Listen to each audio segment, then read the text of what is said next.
recorded. If anyone has any objections, you may disconnect at this time. I would like to turn the call over to Catherine Hambleton. Thank you. You may begin. Thank you and good afternoon. I'm Catherine Hambleton with NASA's Office of Communications. NASA has completed stacking its mega moon rocket for the Artemis I mission. It now stands 322 feet tall inside the vehicle assembly building as it enters the final phase of testing before launch. Artemis I will be the first in the series of increasingly complex missions that will pave the way for missions with astronauts as we prepare for human missions to explore Mars.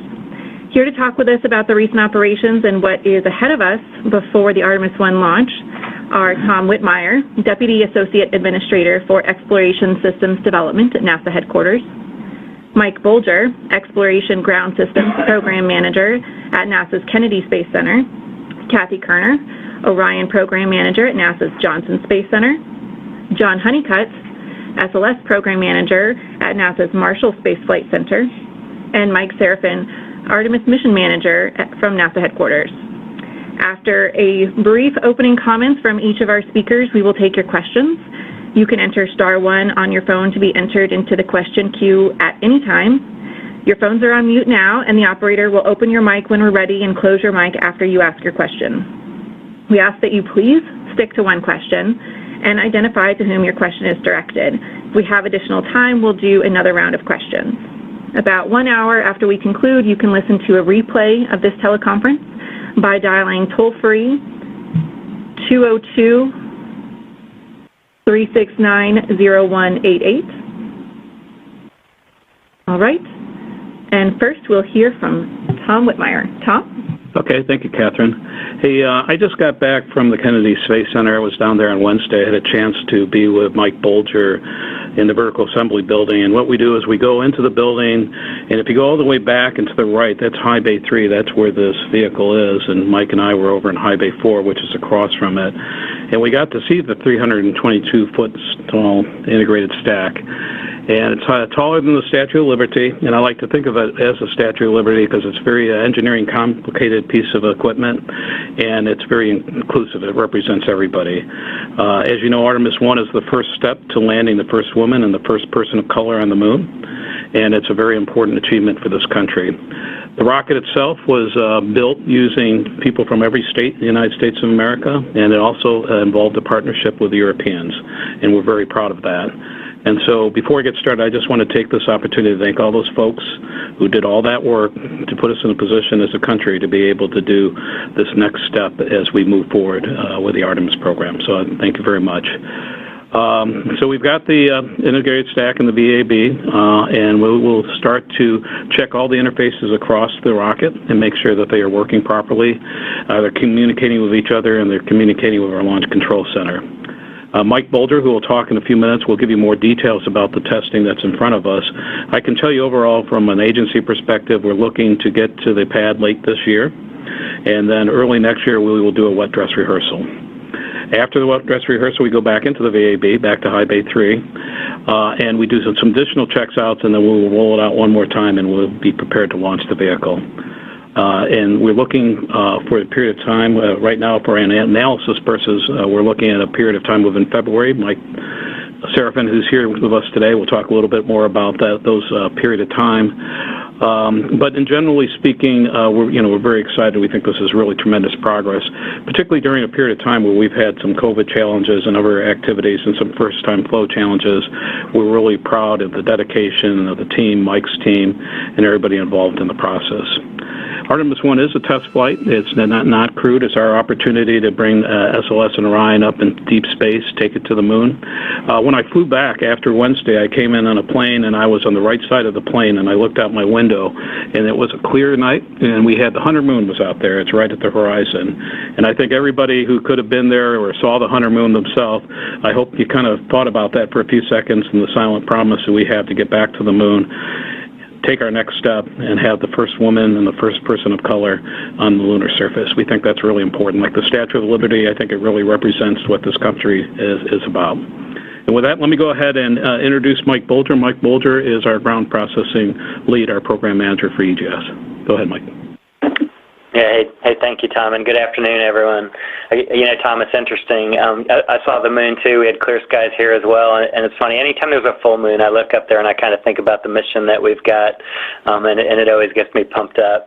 And this is a really exciting time to be a part of the SOS Orion and Exploration Ground Systems team. Here at KSC, we've been preparing for this moment. We've been upgrading our facilities, we've been developing new ground support equipment, we've been writing the software and preparing the team, and now we're ready. And the team has been working around the clock, and I'm really proud of what we've accomplished already. Earlier this year, we stacked the solid rocket boosters, and then in June, we added the core stage and the launch vehicle stage adapter to the stack. We added the interim cryogenic propulsion stage in July and began hooking up all the umbilicals that provide the power and the comm and the coolant and the fuel to the rocket. In August, we started powering up the rocket, first one element at a time, and then as an integrated launch vehicle. And then in September, we performed an umbilical retract test where we ran through a launch countdown and proved our capability to retract all of the umbilicals at T0, ensuring that we'll have the appropriate clearance on launch day. Right after that, we attached shakers and sensors and conducted an integrated modal test and shared that data with the SLS program. Both those tests were really successful. While that was going on, in parallel facilities here at Kennedy, we were fueling the Orion spacecraft and readying it for flight. The launch abort system has been installed on top of the crew module, and the complete Orion system was transported over to the VAB earlier this week and stacked on top of the SLS rocket. Not sure if the pictures are all out there yet, but like Tom said, it's a heck of a sight, and it is really nice to see. And he said we went to High Bay 4. We went to High Bay 4 because the rocket's so big that to fully appreciate it, you need to get a little bit of distance from it to actually see it kind of top to bottom. And even then, we had some of the VAB platforms extended, so we had parts of it obscured. I'm really, really looking forward to the first day when we roll out of the VAB to the launch pad and kind of seeing it in all its magnificence, because it's a heck of a rocket, and Orion's a heck of a spacecraft. So looking ahead, we're in the process of reconnecting all the umbilicals and getting ready for the integrated verification tests that ensure the flight hardware and the ground interfaces are working. We'll start with the Orion power-up this weekend, and then we'll follow up during the month of November, powering up the core stage and the second stage again, and then the entire integrated launch vehicle. As we get into the first week of December, we'll conduct a communications end-to-end test where we'll verify all the communication systems are operating on the ground and in the flight phase. And then teams in Fireroom 1 and the LCC will perform a countdown sequence test before the fully stacked SLS rolls out to pad 39B for wet dress rehearsal. During that test, SLS and Orion will be configured for launch so that the launch team can execute the launch sequence on the integrated system as a risk mitigation for the wet dress rehearsal. So we've been really busy, and we're going to stay busy for a while, and that's the way we like it. We talk a lot as a team about appreciating the moment and about being thankful for this opportunity that we've been given. We recognize the responsibility that comes with being entrusted to prepare the Artemis I flight hardware for launch. We do this very much as an integrated team. It's EGS, it's SLS, and it's Orion, and it's all of us working together, and we work really well together. So with that, let me turn it over to Kathy Kerner, the Orion Program Manager, who'll offer a few words as well. Yeah, thank you, Mike. Good afternoon. These past few days and really the last week have been extremely exciting for the Orion program. Not only has the spacecraft successfully joined the Artemis I stack with the SLS rocket, which brings us that much closer to launch, but we've also had deliveries of other Orion elements for Artemis II and Artemis III to the Kennedy Space Center. I'm thrilled with the expertise and the dedication that our teams have displayed in building these vehicles and getting them all to Kennedy. We've done extensive testing with Orion to ensure that the spacecraft was ready for our rollout and then joining with the rocket, and so now we'll be operating Orion systems jointly with the rocket, which will allow us to gather more data for Orion's development work and confirm that we're ready to fly. With this first voyage of Orion and SLS, we'll prove out the vehicle design, take all of the experiences from this test flight, and then carry those forward to upcoming Artemis missions, refining our processes and efficiencies and making the changes when necessary. This will be Orion's second trip to space, but the first time into deep space, and it'll be much longer than our first mission, EFT-1, a much more rigorous mission to the moon, which is 1,000 times farther from Earth than where the space station flies today. and really will demonstrate our capability of our spacecraft in a more extreme radiation environment. We're looking forward to sending Orion off to the moon and watching it perform in the environment it was designed for. The folks that got us to where we are today are the definition of teamwork, and I'm extremely proud of their collaborative achievements, collaboration both domestically but also internationally, building the spacecraft that will eventually take humans farther into space than ever before. With that, I will hand over to the SLS Program Manager, John Honeycutt. John? Okay, thank you, Kathy, and good afternoon, everyone. I'll tell you, I've been very, very impressed just watching the entire stacking and integration that Mike and his team have done in the VAB. We've had, like Mike said, quite a bit of involvement in working as a team across the whole enterprise, and seeing the SLS system come together over the last few months now with the Orion on top gets us to a place where we're ready to finish up the testing and the integration work that we've got to do and head to the moon. You know, I've watched the team over time go through many learning experiences and lessons learned in assembling the rocket and Orion, and I think it's put us in a really good place for the future. We got a strong learning organization, and we've learned a lot about how to put the rocket together, and I think it's gone really, really well. You know, along with putting the rocket together, and you'll hear more about this later, but you know, the entire team across the enterprise has gone through several mission simulations and other ground operations that are preparing the team that's going to undertake the historic Artemis I mission. Artemis I is the first flight of SLS with Orion. First flight will be a test flight. It'll be the first use of many of these ground systems as well as SLS and Orion. So, you know, we're learning a lot about how to put the rocket together, and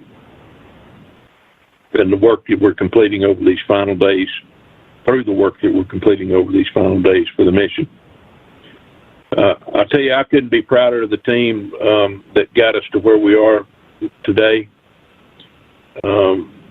Despite the multiple challenges that we faced with COVID and major storms, most recently from Hurricane Ida, and the impacts that it's had on our production facilities, the team, and that includes our industry partners as well, and they've all pulled together and made that happen.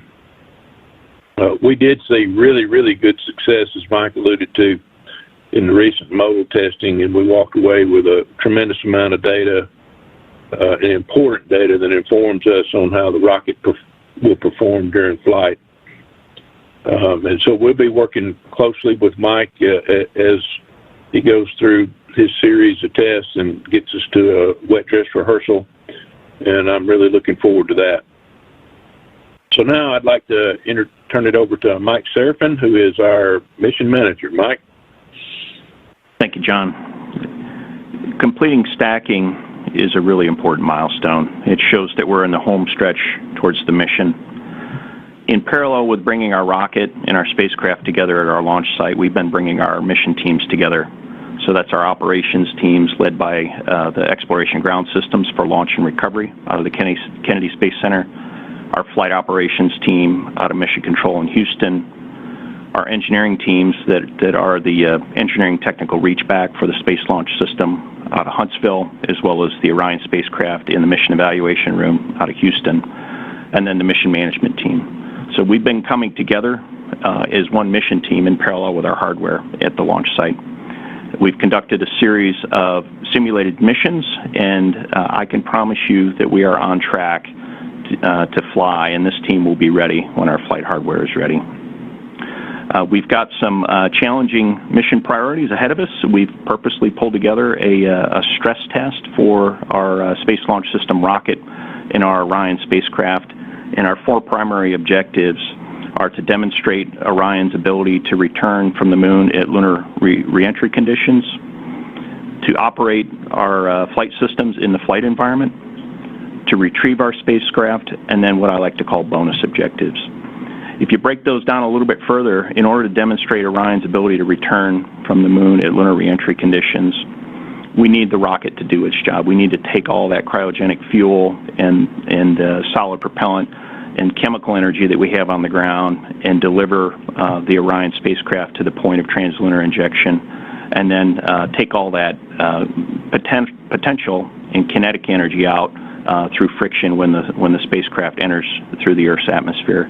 And while we've already demonstrated Orion's ability to fly and re-enter during Exploration Flight Test 1, when we come back from the moon, it's going to come back far faster and far hotter than we did on that high Earth orbit mission. If we break down priority number 2 a little bit further, operating the systems in the flight environment, we need the rocket to fly up through the Earth's atmosphere, through maximum dynamic pressure, and deliver Orion to the point of translunar injection through the boosters, through the core stage, through the interim cryopropulsion stage, all the critical separation events to work. And then as Orion heads outbound towards the moon and then returns, we need to head out through the micrometeoroid and orbital debris environment that encircles the Earth. We need to head out through the Van Allen radiation belts and the Earth's magnetic field and out into the deep space environment. We need to propel and power ourselves in the deep space environment where it's far colder than we see in low Earth orbit. We need to communicate and navigate above the global positioning navigation satellites that most terrestrial and low Earth orbit users use to navigate, and we need to communicate in the deep space environment in and about the moon. So we only for a short period of time have the space network and the tracking and data relay satellites available to us to command and control and communicate with our spacecraft. So we're going to be using the deep space network to do all that. Our number 3 priority, if you break that down a little bit further, retrieve the spacecraft. That is an important objective because we physically get Orion back. We get to look at the heat shield. We get to see if there were little hot spots or erosion that weren't picked up by the flight instrumentation that's buried in the base heat shield that we're going to gather data on. We get the onboard recorded data, that's imagery, as well as flight instrumentation that is captured on board, including during the peak heating period, which has a communications blackout coincident with it as we come back for about 2 or 3 minutes back into the Earth's atmosphere through that peak heating period and slow our spacecraft from Mach 32 to 0 in the course of 20 minutes. We also get back the spacecraft's high-precision avionics for a programmatic savings and reflight on other missions, and then the spacecraft structure itself for structural testing post-flight. And then priority number 4 is what I like to call bonus objectives, or to complete our remaining objectives. It's a whole host of activities that are important, but if we don't fully accomplish them, have no material impact on our ability to fly astronauts on subsequent missions. So those are things like deploying 10 CubeSats, each on their own science or technology mission, from the spacecraft adapter that flies on the nose of the interim cryopropulsion stage. It's gathering radiation data for what future astronauts might experience as they fly outbound to the moon or return through the Van Allen radiation belts, through a whole host of radiation sensors and some phantoms on board that are going to monitor what the conditions will be like. And then we're going to bring the public along. We're going to bring each and every one of you along from end to end for this mission throughout day of launch as we head out through translunar injection out toward the moon, in our journey between the Earth and the moon as we encircle the moon, and then come back home, and then entry and day of launch or day of landing and splashdown and recovery. We're going to see some remarkable photos from the wingtip cameras mounted on the ends of the solar array wings. Orion is going to take selfies of itself, and we'll see the moon in the background, and way off in the distance at its farthest point, we're going to see the Earth some 270,000 miles away and really gain a new perspective for the Artemis generation. So we've got a lot of content packed into this mission. We aim to accomplish all of it, and we've got clear priorities set out to do that. As part of getting ready, our team ready for flight, we've conducted, as I mentioned earlier, some recent simulations. We had our full team as recent as last week. I was down at the Kennedy Space Center and the Launch Control Center, and we did a terminal countdown simulation followed by an ascent through translunar injection sim, and that was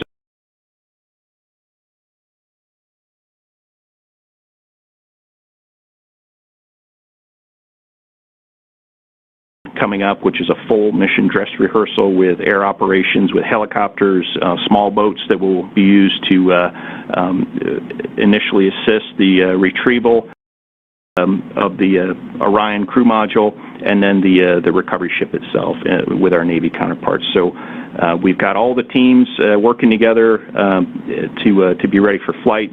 We've got our wet dress rehearsal ahead of us, and that's an important milestone as well, because we'll be getting ready for day of launch there. We'll have our flight vehicle at the pad. We'll load it with cryos. The only thing we won't do on that day is to launch, and that's purposefully so we can test like we fly, and we're also training like we intend to fly. As we head towards our launch window here that Tom Whitmire mentioned earlier, we do have a roughly 15-day launch period in February. Half of those are what we call long class missions. Duration is about 6 weeks, where we'll spend a little bit of extra time in the distant retrograde orbit to set up landing lighting conditions at the splashdown zone. And then the second half of that window is what we call short class missions, which is about 4 weeks in duration.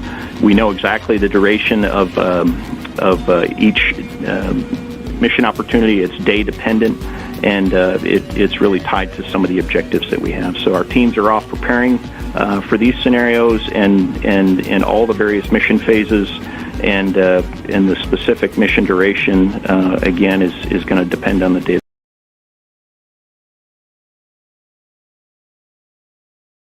To ensure that we'll have a successful mission. So that's it for me, Catherine. I'll turn it back to you. Thank you, Mike. We'll now begin the question and answer portion. Please remember to stick to one question and identify to whom it is directed.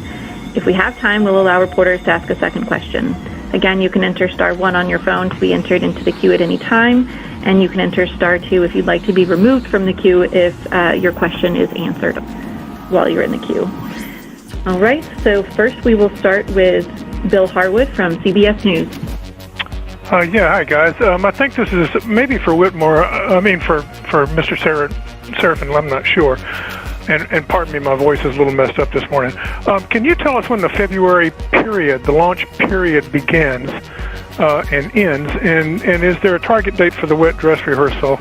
I appreciate that. Thanks. I'll take the first part of that one, Tom. So this is Mike Serafin. So the February launch period opens on the 12th, and our last opportunity in February is on the 27th. Okay, Bill, in terms of the wet dress rehearsal, we're looking to do it earlier in January. We don't have a specific date set right now. We've got a number of steps we've got to do to get ready for that test. But right now, that's the time frame we're thinking about.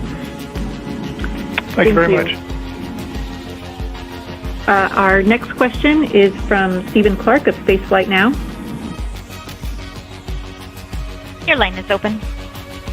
Hi, Stephen Clark, Spaceflight Now. Just to follow up on Bill's question, I'm wondering if Mike Serafin also has the dates for the follow-on launch periods in like March and April, and do you happen to know the launch time if the launch were to occur on February 12th? Thanks. Yeah, hi, Stephen. Yes, we do have what we call a rolling analysis cycle that, if we don't make the February launch period, we're going to be prepared and have that trajectory data and mission plans in place should we need that. Roughly the pattern that we've got is we're on for roughly 2 weeks, and then we're off for about 2 weeks, and then on for 2 weeks, and off for 2 weeks. And it really has to do with the three-body problem that we're dealing with. We have the Earth rotating on its axis. we have the moon going about the Earth in its lunar cycle, its 29-day lunar cycle, and then we've got to head outbound and then splash down at a set of daylight landing conditions. And with the interprow propulsion stage, we at certain points in that lunar cycle are performance constrained. This is not a problem that we have when we get to the more powerful exploration upper stage as part of the Block 1B upgrade that's in front of us. But when we get to the March launch period, our opportunities open up on March the 12th and close on the 27th. And then April, should we need that again, would open on the 8th and close on the 23rd. The launch window open time you asked about on February the 12th, I've got here is 5:56 p.m. Eastern. And Mike, how long's the window for that? The window is 21 minutes. And the longest window that we have, again, is day dependent. The longest window duration is 2 hours or 120 minutes. So the window duration varies based on the day that we're going, but its maximum window is 120 minutes. Yeah. See, we've talked about this a lot. It's really crazy. The moon moves around on you. That's why when I saw the Hunter moon on Wednesday, it was off on the east, and Mike and I walked to work Thursday morning, it was off to the west. So it's going to be very interesting because we got this three-body problem, and it drives a lot of our decisions in terms of when we launch, and it'll move around, and windows will get bigger and smaller. So it's a good question. Thank you. Our next question is from Michael Sheets of CNBC.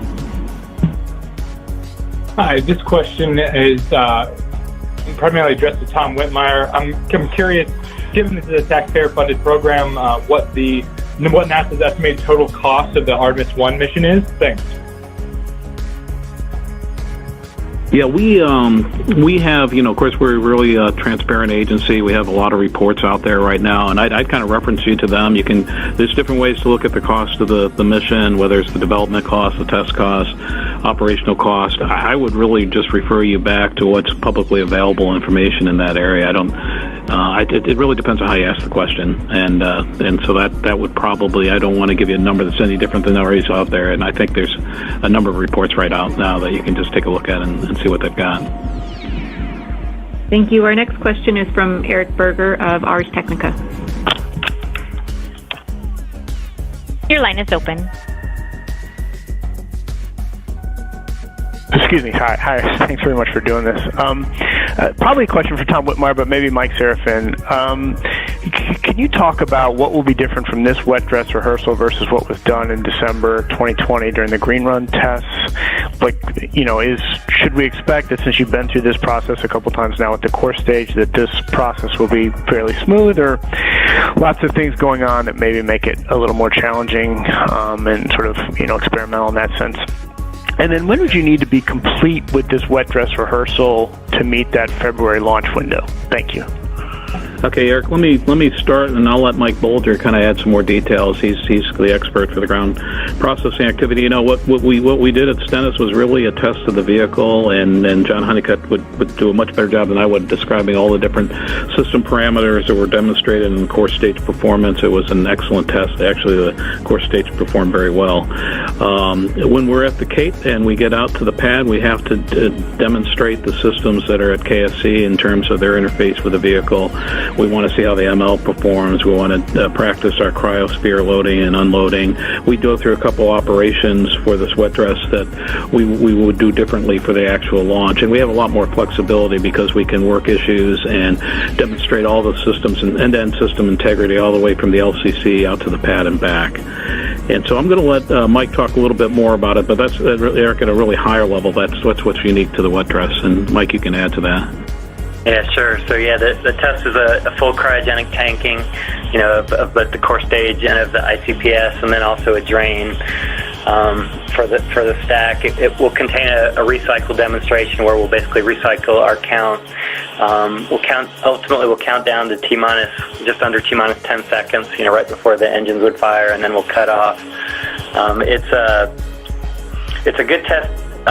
Not only of the flight hardware, but also of all the ground systems, like Tom was saying. This is, while we've tested the ground systems, we haven't tested them and the interfaces with the flight hardware. So it's a good test of that. It does run through all of our integrated software together, so both the onboard software and the ground software, and it's an opportunity for the entire test team to be in the firing room with the mission management team, with the engineering support teams at Marshall and at Johnson, and to run through the test. So really, it rings out well. That, the obvious difference is we're not firing the engines. That is clearly the biggest difference. But for us on the ground, it's a great chance to get the team and the ground systems wrung out and ready for launch. I think, regarding your question of, how much time, when do we need to get off? I think you heard Mike Serafin talk. We've got a couple-week window, so we know we've got a couple weeks there where we'd have an opportunity to still get a flight off. But we really need to just kind of get through the test and see where we're at, and at that point we decide when the appropriate time to try launch was. Yeah, and Eric, Mike got it absolutely right. That's why we won't really be in a position to set a specific launch date until we have a successful wet dress. We really want to see the results of that test, see how we're doing, see if there's anything we need to do before we get ready to launch. And I know you know this. This is, and everybody else will tell you this in this industry, that there's a series of activities that we need to successfully complete before we have the opportunity. This is the first flight of this vehicle, and so we are dedicated as an agency to taking this a step at a time, making sure we successfully pass testing that we still have in front of us in the VAB as well as the wet dress rehearsal. And we're absolutely committed to just taking a step at a time, seeing how the test results are, seeing if we have to make any parameter adjustments or anything of that nature. We've been very fortunate. The hardware's performed very well up to this point, but the reason we do these tests is to make sure we're really ready to go. And so just like I used to do, have a similar job for the shuttle program, we'll take it a step at a time. We'll go through these tests. We'll see where we're at, and we think we're in a good position for the agency really to set a launch date after the wet dress rehearsal. Thank you. Our next question is from Mark Carreau of Aviation Week and Space Technology. Thank you. I believe my question's for Tom Whitmire. The federal government's currently under a continuing resolution. I'm just wondering if that imposes any kind of constraint on the planning and preparations for the launch of Artemis I. We do not anticipate that will have an impact for what they call a critical set of activities, and so we're exempted from some of that. It may impact some of the other activities that aren't associated with the launch, but it won't. That won't be an impact to the launch for us. Thank you. Our next question is from Philip Sloss of NASASpaceflight.com. Thanks. I think this is for Mike Bolger and Kathy Kerner. I know we heard about the SLS program just completed their design certification review last month, and is getting ready for the flight readiness review, the building blocks of the flight readiness review. For the EGS and the Orion programs, can you just tell me where you are? Have you completed the design, sort of the equivalent of the design certification review for this Orion and for the ground systems getting in your lead up to the flight readiness reviews? Thanks. Kathy, do you want to start? Sure, thanks. I appreciate the question. Yeah, so for this test flight, we have completed our design certification reviews, and what we're really in the process of doing now is finalizing some of the testing and the paperwork required to commit to flight readiness. So we will start that process here in the next few weeks, actually, as we do the march up to the wet dress rehearsal, such that we're ready to support whenever the integrated stack is ready to support a launch. Now, this being a test flight, a lot of the mission activities and the data analysis and the things that we get out of this flight will feed into our design and certification readiness for the Artemis II mission when that happens. So we'll be anxious to see this mission be successful and get the test data back from this flight and fold that into our readiness for the next crewed mission. Mike? Yeah, thanks, Kathy. And yeah, from a ground system standpoint, we really kind of DCR our ground systems, system by system. We've completed 75 out of 76. We've got one that's coming up here in a few weeks related to a PAD ECS system. So we're in really good shape. Everything's on track for that. We've accomplished all 4 of our operational readiness reviews. The most recent one being our operational readiness review for integrated test and checkout, which is the sequence of tests that we're getting ready to get into now. So we're in a really good position to move forward with the testing that we've got in front of us. Thank you. Our next question is from Gina Sansuri with ABC News. Could you go into, anyone can take this, a little more detail about why the day you launch changes the mission mode? Yeah, Gina, I think you were kind of broken there, but I think your question was, why does the day of launch change the mission duration? Yes, that's correct. Yeah. Frankly, it's a creative solution by our mission planning teams that improved our launch availability. When we initially did our mission availability analysis for Artemis I, we quickly realized that with what we had as a baseline, a short class mission, which is a half revolution of the moon in what's called the distant retrograde orbit, we could fly roughly a week per month with the interim cryopropulsion stage. So the teams looked at what knobs we could dial to improve the number of days we could launch per month, and they came up with the option to increase the amount of time we spent about the moon in this distant retrograde orbit. And if we go from just a half lap to 1.5 laps, then our mission availability essentially doubles, and we get about half a month rather than just a week a month. And that was again a creative solution given the other constraints that we have to deal with. And if I could just kind of go back to a response that I had with Stephen Clark. Stephen, you had asked about window open times and window durations. I will caveat that is based on the analysis data that we have in hand, and the closer we get to flight, the more the team will sharpen their pencils. So those times and window durations could change a minute or two, so I just wanted to add that caveat. Yeah, and Mike, I would just add, during Apollo, they had the ability to circularize and then go off to the moon, which offers an opportunity every day. We're really looking forward to Artemis IV. We'll have the exploration upper stage on the vehicle. It'll be a very powerful rocket. That's the point where we can start circularizing our orbits before we do our translunar injection, and that's when we will have a lot more opportunities. So I think we're doing pretty good. We'll have good opportunities here for these first 3 missions, but we're really looking forward to having that more powerful rocket that's on its way. Thank you. Our next question is from Amy Thompson of Space.com. Hi, thank you so much for taking my question.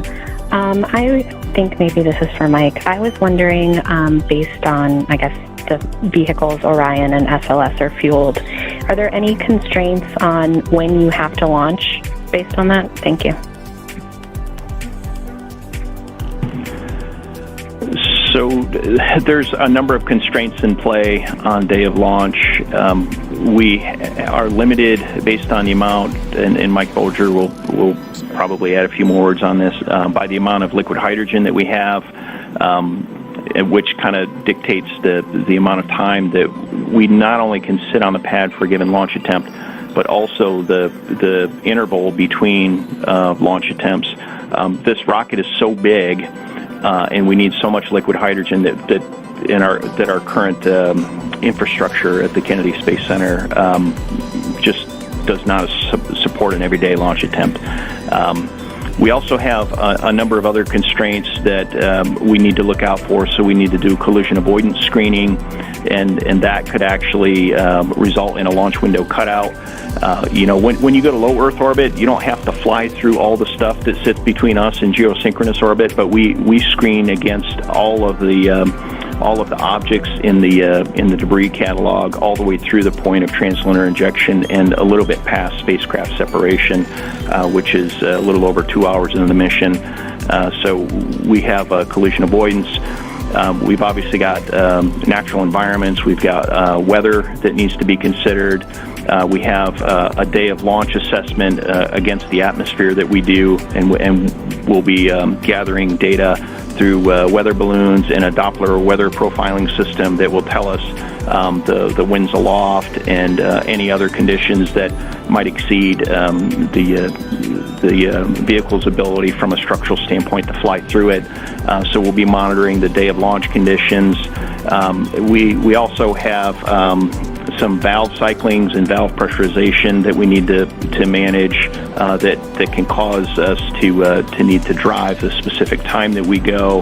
And then there's a whole host of other constraints that are associated with just general vehicle configuration that are based in what we call launch commit criteria. So we've got a fair number of constraints, and we've trained our ability to work through those constraints and to successfully get to T0.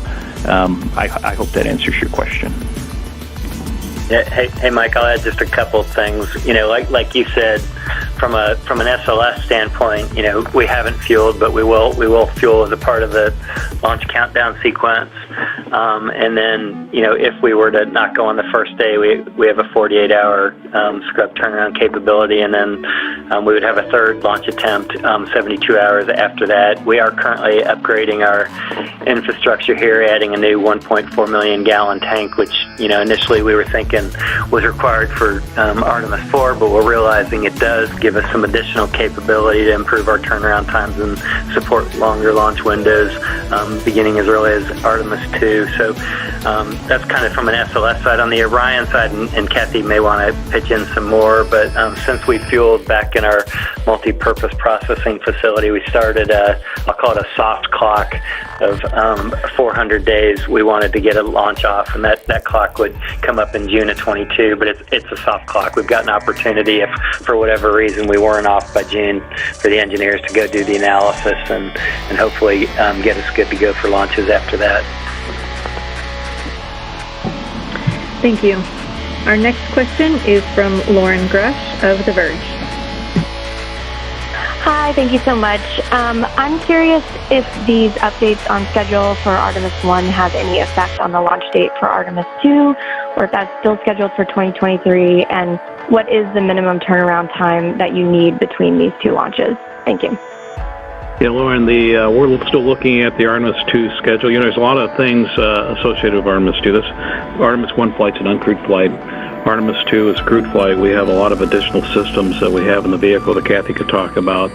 In order to accommodate the crew, we have an environment control life support system and crew displays and other activities. So they're actively working on it right now. As you heard, our European partners have just delivered the service module to support that mission. I think the agencies continue to look at that. We're evaluating the status of that mission, and we'll probably have an update here in a little while on that. But today we're just going to focus in on our first step, which is the Artemis I mission, and then a little bit later on we'll get to the subsequent flights. Thank you. Our next question is from Irene Klotz of Aviation Week. Thanks, Stephanie. Was there anything that turned out of the integrated modal test or anything else that put the wet dress from November to December? I can start on that, and then maybe Mike can add some stuff. No, I mean, the integrated modal went really well, and my hat's off to Don Honeycutt and his team. Do a lot of the vehicle analysis that we have for structural loads, and they helped lead that. A guy named Dr. John Blevins was the guy that actually helped coordinate that test. It was highly successful, and to be honest with you, they did a really good job. And so the data looks good. We've taken a number of modal surveys of the vehicle and different stages of its being assembled, and therefore we have what we think is a really great catalog that we'll have available for this vehicle in terms of its structural activity. I would say that really when we look at where we are right now and our path forward, a lot of there were first-time challenges, but also COVID was a very significant input on the operations at the Kennedy Space Center. I'll let Mike talk a little bit more about that, but I think they did a really good job, to be honest with you, working through. They had a third surge that came through here, and I don't know if you follow this. most people, I think, throughout the country are pretty familiar with kind of some of the challenges that we've seen throughout our nation, really. And I think, when you talk about vehicle processing, we have a lot of safeguards that we have in place, CDC and other NASA type safeguards to make sure we're doing the right thing. And Mike has been doing that, and his team has, I think, done a really tremendous job under the circumstances that we've been operated on to be in the position we are right now. And I honestly am very proud of that team, and I'm very proud of the workers down at the Kennedy Space Center and what they're doing to keep this vehicle moving forward. And I don't know if you want to add to that, Mike, but from my perspective, I'm just really grateful and proud of the team down at the Kennedy Space Center. Yeah, that is how I would describe it too. I'm really proud of the progress that we've made. I mean, we've always been working to, a managed to schedule, and as you go through a first-time flow, we learn things, and so some of the things that we learned is in our time leading up to the umbilical retract test were that some of these umbilical mates took longer than we had in our original plan. It's a pretty complex interface, and we needed to take our time and we needed to do it right. So we learned that through the getting ready for the umbilical retract test. Obviously, that test disconnects all the umbilicals, so now we've got to reconnect them all back. So what we built into our forward plan was based on the lessons that we learned leading up to it. And similarly, we've got to establish the internal access to platforms that allow us to get inside the launch vehicle. That took, again, a little longer than we had expected, and so we built that into our plan forward. COVID has absolutely, been a part of the story. In Florida in August and September, it hit our area very hard, and obviously, our team lives in the area, and so it hit our team similar to, what we saw in the local community. And so when we had positive cases, it not only took that person out of the workforce at times, but all the close contacts with them as well. So while we worked, while we did everything we could, we wore masks, we kept social distancing to the extent practical. If you were going into our fire rooms, we took temperature checks, we put plastic dividers, we took all the precautions we could. We still ended up with some cases on the program, again, consistent with our community. I'm really proud of the resilience of the team working through that environment. We're fortunate now that it has very much subsided. We had the spike in August and September, but it's much more back to how it was prior to that. And I think we've got a really good plan forward, and I think we're looking forward to executing it. Thank you. Our next question is from Derek Newsom of Space Scout. Hi, this question's for Mike Seraphin. You mentioned there are two different types of missions laid out for Artemis I, the long duration and the short duration.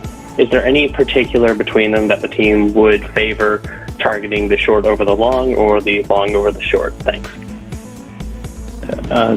Derek, that's a good question. We're going to fly when the hardware is ready to fly, and the value of getting this flight test off and learning from it so that we can do our post-flight analysis and then prepare for downstream missions far outweighs any preference that we would have over flying a short class versus a long class mission. So we're really just focused on flying and being prepared when the vehicle's ready, and we will take the opportunity that's in front of us at that time. Thank you. Our next question is from Mark Sumner of Daily Coast Media. Hi, good afternoon. Mark Sumner, Daily Coast. I'll direct this to Mike Seraphin. Around the time of the Green Run, there were reports that NASA was looking at bypassing the uncrewed mission and putting astronauts directly on Artemis I. Did that receive real consideration, and are you still tempted? Yeah, this is Tom. I'll take that one, Mark. No, I think at one point, I don't actually. That's something that was a long time ago. Right now we are very committed to proceeding as we are proceeding, which is uncrewed test flight. I think that's a good decision the agency made. We always look at different types of things. It's been a long time since we even thought about that, so I don't think. But I think right now, We've been on a very clear path for a while now that we think it's important to get this test flight, and we've really taken a lot of steps that were really important. We had committed ourselves to a full duration green run test at Stennis. That was a very big commitment on part of the agency. We're committed to doing this full up wet dress rehearsal. There's a lot of things and other steps along the way that we could have done differently, and I think I'm very proud of the patience of everybody, because the first time you fly a launch vehicle, you have to go through these things and make sure you fully characterize and understand the launch vehicle before we commit the crew. And I think the agency has shown good temperament, good patience, and really taken things a step at a time. And even through some difficult stuff like the storms we had at Stennis last year was very difficult. And John and his team and our